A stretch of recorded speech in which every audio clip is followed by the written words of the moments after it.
Hello everyone, स्वागत है आप सभी का आज के इस नए वीडियो लेक्चर में। आज हम बात करने वाले हैं एक बड़े ही इंटरेस्टिंग टॉपिक के बारे में।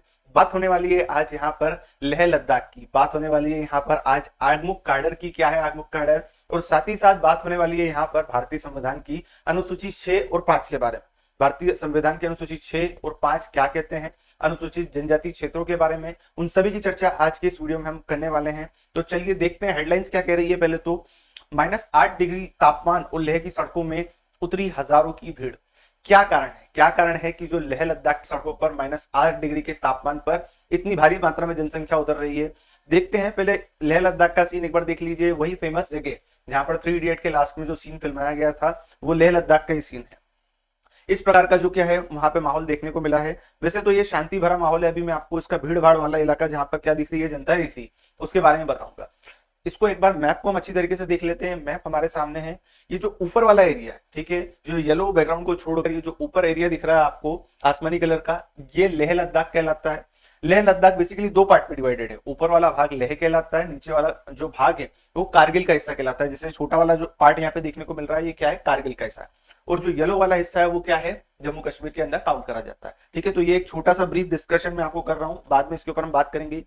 देखिए, लिहाजा से देखा जाए तो यहाँ पर ये सब्जेक्ट जुड़ता है यूपीएससी के पेपर 2 में। ये देखने को मिलता है हमें यहाँ पर जो कॉन्स्टिट्यूशनल डेवलपमेंट्स होते हैं उसके अंदर इंडियन कॉन्स्टिट्यूशन की जब बात होती है उसके अंदर देखने को मिलेगा ये वाला हमारा हिस्सा। आगे देखते हैं तो यहाँ पर टॉप जो न्यूज पेपर्स हैं उनकी कटिंग्स देखने को मिलती है। Ladakh sees complete shutdown as the thousand of protest in freezing cloud. और यहाँ पर दूसरी न्यूज इंडिया टाइम की है। While thousands of people have taken to the streets in Ladakh. मतलब बहुत ज्यादा मात्रा में वहां पर हजारों की संख्या में लद्दाख की सड़कों पर क्या उतर चुकी है, भीड़ उतर चुकी है। क्या कारण है? एक इंडिया टुडे की बड़ी खबर और देख लेते हैं। Complete shutdown in Ladakh in the demand for the 6th schedule in the constitution. ठीक है, वो कॉन्स्टिट्यूशन के 6th शेड्यूल की डिमांड कर रहे हैं।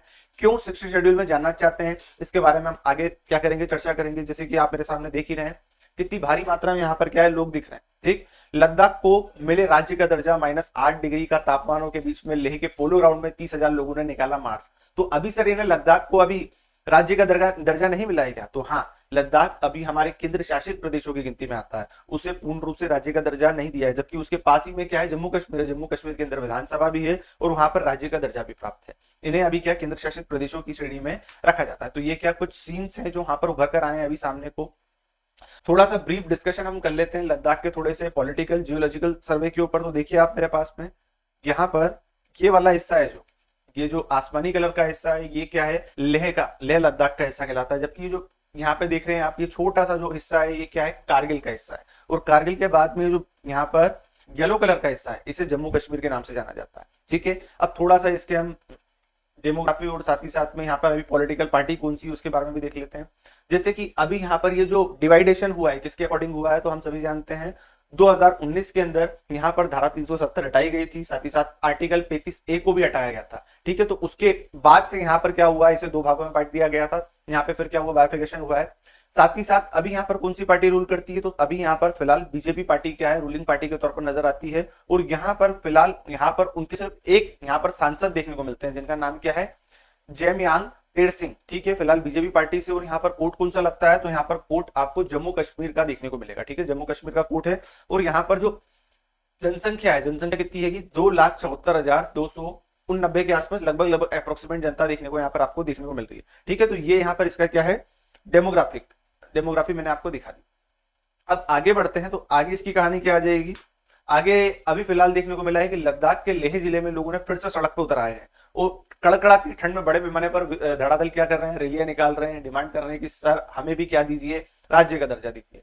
फिलहाल यहाँ पर जब ये आर्टिकल 370 यहाँ पर इंप्लीमेंट था तो ये राज्य की कैटेगरी में आते थे, पर 2019 के अंदर यहाँ से क्या कर दिया गया है, जो 370 धारा को हटा लिया गया, तो उसके बाद इसमें क्या कर दिया गया, परिवर्तन, और लेह और लद्दाख को क्या कर दिया गया है, केंद्र शासित प्रदेश की श्रेणी में रख दिया गया। अब केंद्र शासित प्रदेश की श्रेणी में रखने से सर नुकसान होता है क्या, तो नुकसान तो नहीं होता है, पर जैसा कि हम सभी जानते हैं कि जो राज्य होते हैं, राज्य के पास अपने निर्णय लेने की खुद की क्षमता होती है। जैसा कि हम सभी जानते हैं कि राज्य और केंद्र सरकार दोनों के बीच में अपने अधिकारों का क्या हुआ है, बंटवारा हुआ है।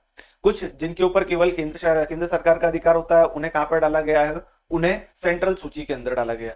जिसपे केवल राज्य को कानून बनाने का अधिकार होता है, राज्य जिस पर काम करता है उसे स्टेट सूची में डाला गया है। और जिसके अंदर दोनों काम कर सकते हैं उन्हें समवर्ती सूची में डाला गया है। तो यहाँ पर अभी फिलहाल की स्थिति में क्या होता है कि यहाँ पर एक ही सांसद है, तो लोगों को प्रॉपर अपना रिप्रेजेंटेशन देखने को मिल नहीं पा रहा है। इसमें कारगिल भी शामिल है, साथ ही साथ लेह लद्दाख भी शामिल है। लेह के अंदर रहते हैं मुख्यतः बौद्ध धर्म को मानने वाले लोग, और कारगिल के अंदर रहते हैं यहाँ पर शिया मुसलमान लोग।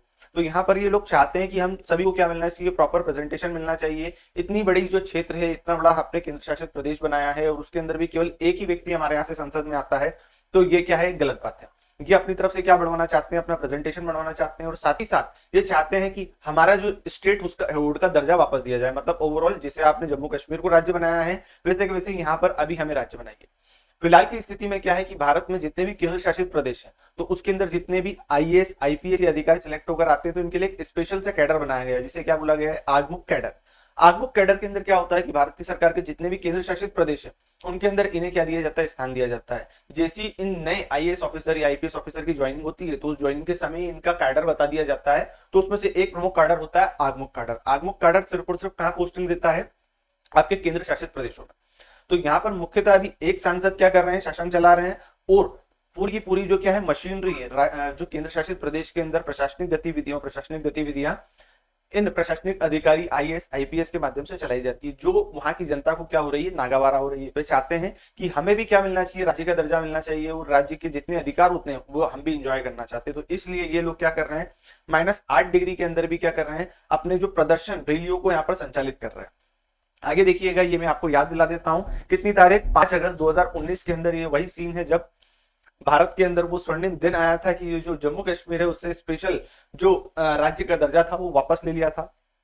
साथ ही साथ 35A का भी यहाँ से क्या कर दिया गया था, हटा दिया गया था। इस नक्शे की तो हम चर्चा कर ही चुके हैं, ठीक है। आगे बढ़ते हैं। तो जैसा कि मैंने आपको बताया कि जो लेह लद्दाख है, और लेह लद्दाख पहले पूरा का पूरा जम्मू कश्मीर काउंट होता था उसके अंदर।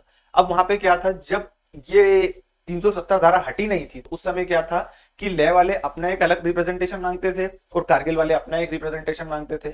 चूंकि वो कारगिल वाले मुस्लिम समुदाय से बिलोंग करते थे, तो वो जो आजाद जम्मू कश्मीर वाला हिस्सा उसके साथ मिलकर रहना चाहते थे। पर यहाँ पर धारा 370 हटने से क्या हुआ है, जम्मू कश्मीर तो अलग स्टेट बनी गया। अब बचे हुए 2 पार्टी, तो ये 2 पार्टी मिलकर अब साथ में आ गई, जिनमें क्या क्या है, ये लेह एपेक्स बॉडी और साथ ही साथ कारगिल डेमोक्रेटिक अलायंस, ये दोनों मिलकर क्या चाहते हैं कि अब हमें प्रॉपर प्रेजेंटेशन मिलना चाहिए। हमें ये जो केंद्र शासित प्रदेश है, इस दर्जे को वापस लेकर क्या का दर्जा दिया जाए, राज्य प्रॉपर स्टेटहुड का दर्जा वापस दिया जाना चाहिए। यहाँ पर इन्होंने क्या कर रखी है, अपनी कुछ डिमांड कर रखी है। उन डिमांडों को मैं आपको एक बार क्या कर देता हूँ, एक्सप्लेन कर देता हूँ। जैसे फर्स्ट इनकी डिमांड क्या है, नीचे दे रखी है, फुल फ्लेज स्टेटहुड। हमको केंद्र शासित प्रदेश के अंदर नहीं रहना है, हम हमारे यहाँ पर विधानसभा की मांग करते हैं। दूसरा यहाँ पर क्या बोला गया है, कॉन्स्टिट्यूशनल सेफगार्ड 6th शेड्यूल। तो ये 6th शेड्यूल क्या है, कॉन्स्टिट्यूशनल सेफगार्ड किस चीज की डिमांड कर रहे हैं, ये मैं आगे आपको बता रहा हूँ। अगली चीज क्या बोल रहे हैं, एडिशनल लोकसभा एंड राज्यसभा सीटें। पूरे लेह के अंदर से बहुत इतनी सारी जनसंख्या है, इतना बड़ा क्षेत्र है। ऊपर यहाँ पर क्या दे रखा है, चीन है, साइड में पाकिस्तान है, दो दुश्मन देश है, ठीक है। और वहां पर लोगों का रिप्रेजेंटेशन केवल और केवल एक ही व्यक्ति द्वारा किया जा रहा है। तो ये बोल रहे हैं कि हमें लोकसभा और राज्यसभा दोनों में क्या चाहिए, सीटों की बढ़ोतरी चाहिए। और चौथी चीजें यहाँ पर क्या है, अर्ली रिक्रूटमेंट। अर्ली रिक्रूटमेंट मतलब ओवरऑल जितनी प्रशासनिक भर्तियां होती है, प्रशासनिक भर्तियां होने के लिए अलग अलग बोर्ड बने हुए। जैसे मैं मध्य प्रदेश का हूं, तो मध्य प्रदेश के अंदर एमपीपीएससी क्या करती है, भर्तियां करती है। राजस्थान में आरपीएससी भर्तियां करती है। यूपी में यूपीपीएससी भर्तियां करती है। तो ऐसे ही यहाँ पर ये बोल रहे हैं कि हमारे यहाँ जो जम्मू कश्मीर के अंदर बॉडी है वो क्या है, पूरी तरीके से वेस्ट बॉडी है। तो यहाँ पर आप हमारे लिए क्या करिए, एक अर्ली रिक्रूटमेंट बॉडी का गठन करिए, जो कि सिर्फ और सिर्फ लेह और लद्दाख के क्षेत्र में क्या करे, प्रशासनिक क्षेत्र में लोगों की रिक्रूटमेंट करे। तो ये इनकी कुछ डिमांडें हैं। अब आगे बढ़ेंगे, आगे हम बात करने वाले हैं क्या, 6th शेड्यूल की। क्या है कॉन्स्टिट्यूशन में 6th शेड्यूल की डिमांड। सबसे पहले भारतीय संविधान में कुल 12 अनुसूचियां, उन 12 अनुसूचियों में क्या बोला गया है कि 6ठी अनुसूची बात करती है जो ट्राइबल्स होते हैं। ट्राइबल्स मतलब आदिवासी समुदाय, या जो बोले तो अनुसूचित जनजाति का लोग इसके अंदर काउंट करे जाते हैं। अब भारत के अंदर जो 4 प्रमुख राज्य है, जिसके अंदर क्या है, अरुणाचल प्रदेश, त्रिपुरा, मेघालय और यहाँ पर मिजोरम, ये चारों को क्या मिला गया है, स्पेशल स्टेट का दर्जा दिया गया है। क्यों, क्योंकि इनके अंदर अधिकतर, इनके पूरे क्षेत्र के अंदर ही क्या है, आदिवासी जनसंख्या निवास करती है। अब आदिवासी जनसंख्या निवास करती है, तो उनको आदिवासी जनसंख्या निवास करने पर क्या होता है, अलग से अपनी क्या होती है, राज्य की शासन गतिविधि चलाने का अधिकार दिया जाता है। मतलब ये ऑटोनोमस काउंसिल अपनी अलग से बना सकते हैं। ये अपने हिसाब से अपने जो भी प्रथाएं हैं, अपने नियम कायदे कानून, ये जिस प्रकार से राज्य करना चाहे उस प्रकार से राज्य करने की पूरी छूट होती है। तो वैसे ही यहाँ पर लेह लद्दाख के लोग भी बोल रहे हैं कि भैया हमें भी इसके अंदर संविधान की छठी अनुसूची के अंदर लेकर आओ, छठी अनुसूची के अंदर लेकर आओ। तो इसके अंदर तर्क क्या है कि हमारे यहाँ भी जो हमारे यहाँ लेह लद्दाख की जो जनसंख्या है वो भी आदिवासी जनसंख्या है। अब आदिवासी जनसंख्या है तो उस लिहाजे से आपने 4 स्टेट को इसके अंदर दर्जा दिया है, तो हमें भी इसके अंदर क्या करिए, आप काउंट करके रखिए, हमें भी इसके अंदर दर्जा दीजिए। ठीक है, अब ऐसे तो जितने भी क्या है केंद्र शासित प्रदेश हो सभी बोलेंगे कि भैया हमें भी क्या दो, अलग अलग जगह से उठा के हमें जो केंद्र शासित प्रदेश छोड़कर राज्यों का दर्जा दो। पर यहाँ पर बात देखने लायक है कि जो लेह लद्दाख है उसको ये मांगना बनता है। क्यों? क्योंकि सभी लोग तो जितने भी केंद्र शासित प्रदेश है भारत के अलग अलग हिस्सों में, पर ये जो हिस्सा है यहाँ पर केवल एक सांसद के द्वारा पूरे उस एरिया को रूल करा जा रहा है। और वो एरिया कितना स्ट्रेटेजिक है कि ऊपर चाइना है और साइड में पाकिस्तान है, दो दुश्मन देशों के साथ हम क्या करे हुए हैं, यहाँ पर घिरे हुए हैं। तो यहाँ पर उनका मांगना जायज बात है। पर फिलहाल यहाँ पर अभी देखिए जो हमारे पास कॉन्स्टिट्यूशनल के 6th शेड्यूल के अंदर अभी कौन सबसे पहले मेघालय है। मेघालय के अंदर 3 प्रकार की गारो, घासी, जैतिया, ये 3 प्रकार की प्रमुख जनजाति हैं। तो इन्होंने अपने ऑटोनोमस काउंसिल बना रखे हैं। नीचे मिजोरम में, मिजोरम ने भी, और साथ में त्रिपुरा और असम ने भी अपनी अपनी डिमांड कर रखी है। अब बात मानने की है तो मान भी ली जाए कि अगर माने कि जो लेह लद्दाख को अलग से हम 6th शेड्यूल के अंदर डाल देते हैं, तो भैया उसके पहले इन्हीं के पास में जो हमारे नॉर्थ ईस्ट के अन्य राज्य जैसे मणिपुरम और नागालैंड, ये भी क्या और असम, ये सभी भी मतलब ओवरऑल जितने 7 सिस्टर्स बोला जाता है वो सभी क्या करेंगे, बोलेंगे हमें भी ले लो। 4 तो ऑलरेडी, बाकी के बचे हुए लोग भी क्या बोलेंगे, हमें भी इसके अंदर लो। तो यहाँ पर अगर हम किसी प्रकार से लेह लद्दाख का सपोर्ट करते हैं तो उधर से वो जनजातियां भी अपना क्या करेगी, हाथ फैलाकर आगे आना चाहेंगी। और यही जो धरना प्रदर्शन अभी यहाँ पर देखने को मिल रहा है, उसी प्रकार के धरने प्रदर्शन हमें वहां भी देखने को मिलेंगे। तो कहानी यहाँ पे जाके अब उलझ रही है। आगे देखते हैं लद्दाख के लोगों ने कहा क्या है।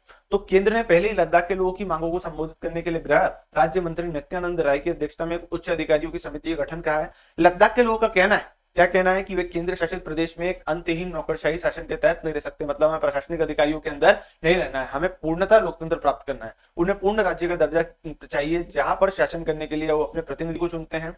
दिसंबर 2023 में केंद्र ने लद्दाख में अपनी पहली बैठक की और लेह में कारगिल के दोनों निकायों को अपनी मांग प्रस्तुत करने को कहा था। ये अभी फिलहाल उनकी डिमांड।